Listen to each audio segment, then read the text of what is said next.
And they hired J. Edgar Hoover with the expressed intention of destroying the Garvey movement. In fact, when I get to heaven, I got to ask God a question. And my question to the Lord is this. This homosexual cross-dressing J. Edgar Hoover destroyed every major leader from Marcus Garvey to Huey P. Newton. Why did you let him live so long? Garvey was the 20s. They murdered Huey in the 80s. Hoover died in what, like the 60s? But he still had a hand in all of that went on with the Panthers. 72. 72 was when Hoover died? Yeah. Look at that. This man destroyed Garvey, Malcolm, Black Power, Black Liberation, everybody. A. Philip Randolph. What's the other brother? The actor Paul Robeson. This man just destroyed everything we got. Why did he live so long? The first full-time FBI agent, black, was hired to infiltrate the Garvey movement. And then a lot of people Marcus Garvey had working with him sabotaged the organization. They tried to kill him one time. They came to his office, pulled out the gun, cocked at Garvey, and Amy Ashwood, no, it was Amy Jakes, I believe it was, who jumped in front of the bullet. Barely missed her and Garvey. And then they found the guy, locked him up, and before he could go to trial, he was found hanging from his cell. He was a paid FBI hitman.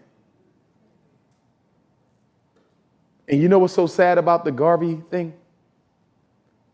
The primary black leaders of the time got together and started a Garvey Must Go campaign. And they went to the United States government. Listen to this. Negro hate, listen to this. And these leaders wrote a letter to the President of the United States and said, can you please get rid of this Negro? He was not born here. He is not American by birth. He is from Jamaica. He is causing trouble, and we think it would be in the best interest of you and us if he get the hell up out of here. Look at that. What kind of a leader goes to white folks? Right.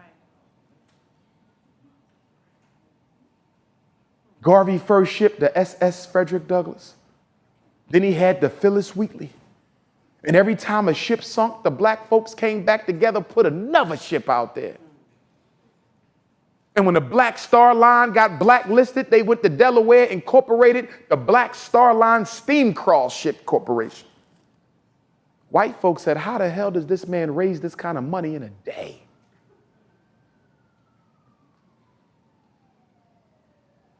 Then they ordered him down to the Attorney General office and they said, be careful with your Black Star Liner. And then they arrested him in 1922, I believe, or 23. For doing what? Using the United States mail to sell stock in a steamship that Garvey did not yet own, but was planning on buying. W.E.B. Du Bois' problem was he thought he had a right to lead. This is why he hated Garvey. This is why he worked to destroy Garvey. And I honor him for the good that he did, because he did some good. One of our most prolific scholars. But he had the curse of the scholar. What is the curse of the black scholar? Most scholars have never been able to lead mass movements. Dr. King is the only PhD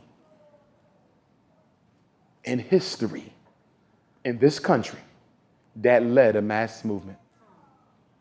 Cornel West could never lead a mass movement.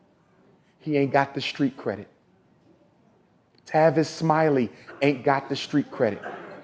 Michael Eric Dyson, his suits are too small and he ain't got the street credit.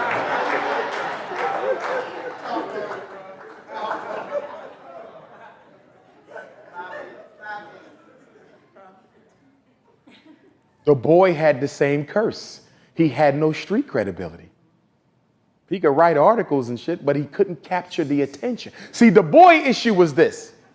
I'm half Jew, half German, half Irish, all this.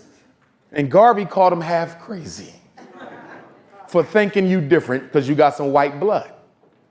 The boy got a doctorate from Harvard, one of the first blacks to ever get a doctorate from Harvard. He wasn't supposed to be.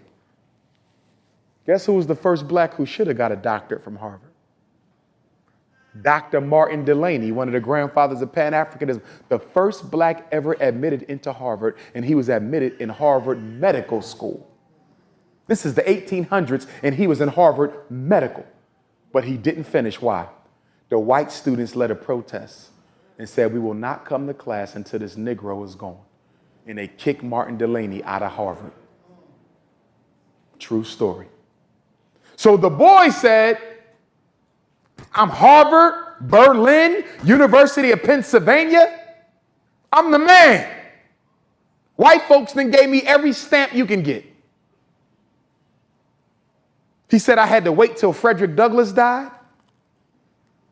I had to wait till Booker T. Washington died. And now it's my turn. I'm the Negro leader. And as soon as he said that, this little chubby Jamaican gets off the banana boat. It says, up, you mighty race, you can accomplish what you will and organize more black folk than any leader before or since. The boy never forgave Garvey for taking his opportunity. That's why he destroyed. Do you know that this Negro went to Liberia on the request of the United States government to destroy Marcus Garvey's Liberian community for people who wanted to repatriate? The president of Liberia invited Garvey to come there and build a community for Africans who want to go home. And Du Bois went over there working for the government, an agent, and destroyed the whole situation. Jealousy.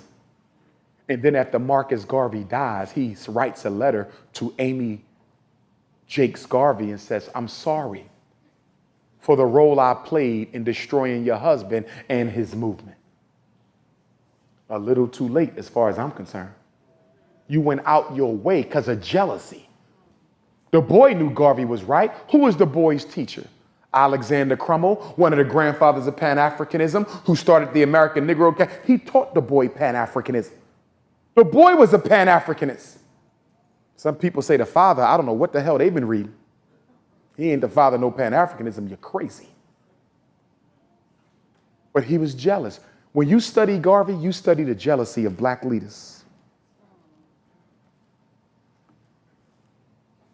Marcus Garvey gave black women their first opportunity to lead. Universal African Motor Corps was the female military of the Garvey movement. In fact, do you know Marcus Garvey is the reason white women got the vote in America? Yeah. They went to the government and said, this Negro got black women running their own movement. They got guns, they vote, and here we is that still can't vote as white women. You mean to tell me you're going to let this Negro give the black woman more respect than you give us? That's why white women got the right to vote in the 1920s, because Garvey was giving black women respect that nobody saw from nobody. True story. Do your research. First black woman to run for vice president of the United States.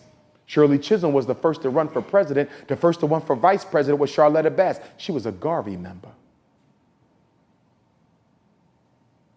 Garvey even had airplanes. They had a Universal African Motor Corps. When airplanes was invented, the UNIA had their own planes.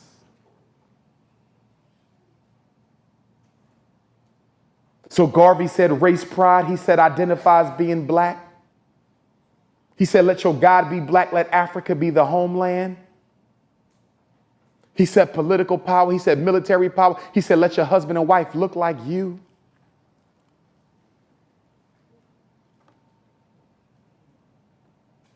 Garvey was the example for everybody. When is Marcus Garvey finally deported? 1927. Nation of Islam, 1930. No coincidence. You got a 15 million member organization and the leader is no longer here. Everybody scrambled in. Elijah Poole was a Garveyite. He used to belong to the UNIA in Detroit and Chicago. He was a uniformed officer. It's no secret, it's a fact. More science temples had their biggest heyday in the 1940s. Why?